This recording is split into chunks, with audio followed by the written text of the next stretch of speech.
നെല്ലിയാമ്പതിയിൽ 200 acre plantation ഭൂമി വിൽപ്പനയ്ക്ക്.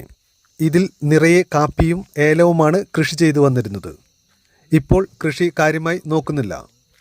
ഈ ഭൂമിയിൽ ഒരു ബംഗ്ലാവുണ്ട്. അത് ഇപ്പോൾ റിസോർട്ടായി പ്രവർത്തിച്ചു വരുന്നു.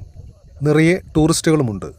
നെല്ലിയാമ്പതിയിലെ അതിമനോഹരമായ 2 വ്യൂ പോയിന്റുകൾ നമ്മുടെ ഈ ഭൂമിയിലാണ് സ്ഥിതി ചെയ്യുന്നത്. കൂടാതെ ഈ ഭൂമിയിൽ 5 ചെക്ക് ഡാമുകളുണ്ട്. അതിൽ 3 ചെക്ക് ഡാമുകൾ വലുതാണ്. 45 കോട്ടേജുകൾക്ക് ഇവിടെ പെർമിഷനുണ്ട്. കൂടാതെ ഒരു റെസ്റ്റോറൻറ്റിനും. ടൂറിസത്തിന് അനന്തമായ സാധ്യതകളാണ് ഇവിടെയുള്ളത്. കൃഷിക്കും വളരെ അനുയോജ്യമായ വളക്കൂറുള്ള മണ്ണുകൂടിയാണിത്. 1 ഏക്കർ കാപ്പിത്തോട്ടത്തിൽ നിന്നും 500 കിലോഗ്രാം വരെ കാപ്പി ഇവിടെ ലഭിക്കുമായിരുന്നു. ഇപ്പോൾ അത് 40-50 കിലോ മാത്രം. റിസോർട്ടിൽ നിന്നും നല്ല വരുമാനമുണ്ട്. ഈ ചെക്ക് ഡാമിൽ ബോട്ട് ഓടിക്കാൻ കഴിയുന്നതാണ്. ഇതിൻ്റെ വീഡിയോ കാണാൻ 3 എപ്പിസോഡായി ഈ ചാനലിൽ കൊടുത്തിട്ടുണ്ട്. ഈ നമ്പറിൽ വാട്സാപ്പ്